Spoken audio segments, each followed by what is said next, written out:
తెలంగాణలో సవాళ్ల రాజకీయం మరింత వేడెక్కింది. రైతు సంక్షేమంపై దమ్ముంటే బీఆర్ఎస్ నేతలు చర్చకు రావాలన్న సీఎం రేవంత్ వ్యాఖ్యలను స్వీకరించిన కేటీఆర్ అన్నట్టుగానే సోమాజిగూడ ప్రెస్ క్లబ్ కి చేరుకున్నారు. చర్చకు రావాలి అంటూ సవాల్ విసిరారు. చర్చకు రాకపోతే క్షమాపణలు చెప్పాలన్నారు. సోమాజిగూడ ప్రెస్ క్లబ్ కు వెళ్లేందుకు సిద్ధమయ్యారు. అయితే ముందుగా పార్టీ నేతలతో కలిసి తెలంగాణ భవన్ కు చేరుకున్నారు కేటీఆర్. సీఎం రేవంత్ ఢిల్లీలో ఉన్నారు కాబట్టి బాధ్యత గల మంత్రులు ఎవరొచ్చినా వారితో చర్చ చేపట్టేందుకు తాము సిద్ధమని ప్రకటించారు కేటీఆర్.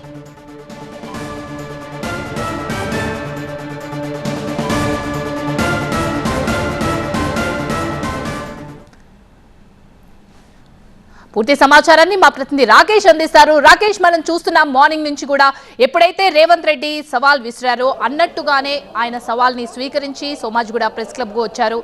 మీరు రాకపోతే క్షమాపణలు కూడా చెప్పాలన్నారు. చాలా హాట్ కామెంట్స్ కూడా చేశారు కేటీఆర్. బీఆర్ఎస్ శ్రేణులు ఏమంటున్నాయి?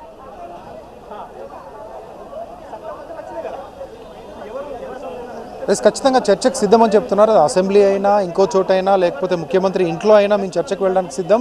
మేము ఒక డేట్ ఇచ్చాము. ఆ డేట్ రోజు ఏర్పాట్లు చేశాము. ప్రెస్ క్లబ్ని బుక్ చేశాము. దాంట్లో 2 చైర్లు వేసి అన్ని ఏర్పాట్లు చేసి కనీసం ముఖ్యమంత్రి బిజీగా ఉంటే మంత్రుల స్థాయి కంటే కింద వాళ్ళు పార్టీ నుంచో ప్రభుత్వం నుంచో ఎవరో ఒక రిప్రజెంటేటివ్ వచ్చి మాతో డిబేట్లో పాల్గొంటారని ఎక్స్పెక్ట్ చేశాం. కానీ ఎవరు రాలేదు. కావాలని వెళ్ళారో లేకపోతే అనుకోకుండా వెళ్ళారో. ముఖ్యమంత్రి అయితే ఢిల్లీకి వెళ్ళిపోయారు ఇదే రోజున. కాబట్టి మీరే ఒక టైం ఫిక్స్ చేయండి. ఎంత టైం తీసుకుంటారో తీసుకోండి. ఏ ప్లేస్ అయినా పర్లేదు. ముఖ్యమంత్రి నివాసానికి రమ్మన్నా కూడా వచ్చి మేము డిబేట్ చేయడానికి సిద్ధంగా ఉన్నామంటూ కేటీఆర్ చెప్పారు. ఇక అసెంబ్లీ అంటే అసెంబ్లీలో చర్చ పెడతామంటే పెట్టండి, కానీ మైక్ ప్రతిపక్షాలకు ఇవ్వండి. ఆ మైక్ను కట్ చేయొద్దు. మేము మాట్లాడుతున్నప్పుడు కావాల్సినంత సమయం ఇవ్వండి. మేము చేసినటువంటి ప్రభుత్వ సంక్షేమ కార్యక్రమాలు చెప్పుకునేటువంటి సమయం ఇవ్వండి. రైతులకు చేసినటువంటి మంచి చెడు గురించి ఖచ్చితంగా మాట్లాడదాం. దానికి మైక్ ఇవ్వండి. మైక్ కట్ చేయకుండా మమ్మల్ని కెమెరాలో చూపిస్తూ ఖచ్చితంగా అసెంబ్లీని కంటిన్యూ చేయండి అంటూ చెప్తున్నారు. అసెంబ్లీలో చర్చకు రమ్మంటారు, ఆ తర్వాత మళ్ళీ వెనక్కి వెళ్ళిపోతారు. అసెంబ్లీలో చర్చ పెట్టినప్పటికీ కూడా ప్రతిపక్షాల నోరు మూసేటువంటి ప్రయత్నం చేస్తారు. మైకులు కట్ చేస్తారు. వాళ్ళు చెప్పేది చెప్పి అసెంబ్లీని వాయిదా వేసుకొని వెళ్ళిపోతారంటూ బీఆర్ఎస్ నేతలు ఆరోపిస్తున్నారు. కాబట్టి అందుకోసమనే ముఖ్యమంత్రి సవాల్ను స్వీకరించి జర్నలిస్టులు ఉండేటువంటి ప్రెస్ క్లబ్లో మేము పెట్టాము. ఇంతకుముందు ఇదే ప్రెస్ క్లబ్లోనే ముఖ్యమంత్రితో సహా చాలామంది ఎలక్షన్కి ముందు చాలా హామీలు ఇచ్చారు మీట్ ది ప్రెస్లలో. కాబట్టి ఇదే అనువైన స్థలం అని మేము ఇక్కడికి వచ్చాము. కానీ ఎవరు రాలేదు. ముఖ్యమంత్రి బిజీగా ఉంటారని తెలుసు. వేరే వాళ్ళని పంపిస్తారనుకున్నాం, కానీ వాళ్ళు కూడా రాలేదని చెప్పారు.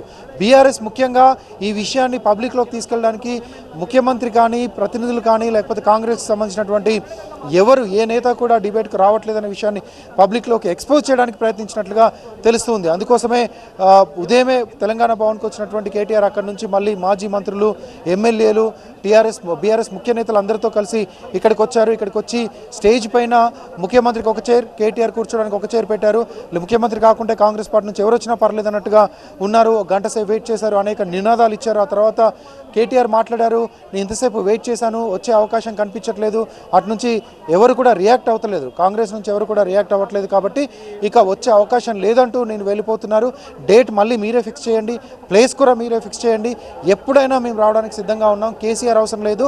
నా స్థాయిలో వస్తాను. ఇంకా కింద ఎవరు రమ్మన్నా మా కార్యకర్త స్థాయిలో వచ్చినా కూడా మీకు సమాధానం చెప్పగలుగుతారు. 10 ఏళ్లలో మేము ఏం చేసిందంటూ కేటీఆర్ సవాల్ విస్తారు. ఇప్పుడిప్పుడే కాంగ్రెస్ నేతలు మాట్లాడుతున్నారు. వాళ్ళు మాత్రం అసెంబ్లీకే రావాలి, అధికారికంగా ఆన్ రికార్డు చర్చ జరగాలి, ఆన్ రికార్డు డిబేట్ జరగాలి అంటూ చెప్తున్నారు. కాబట్టి ఒకవేళ అసెంబ్లీకి మళ్ళీ ఇంకో కండిషన్ కూడా కాంగ్రెస్ చెప్తుంది. అసెంబ్లీ పెట్టాలంటే మీరే ఒక లేఖ రాయండి. ఈ పలానా సబ్జెక్టు పైన ఈ సబ్జెక్టును మాట్లాడే విధంగా మీరే ఒక లేఖ రాయండి.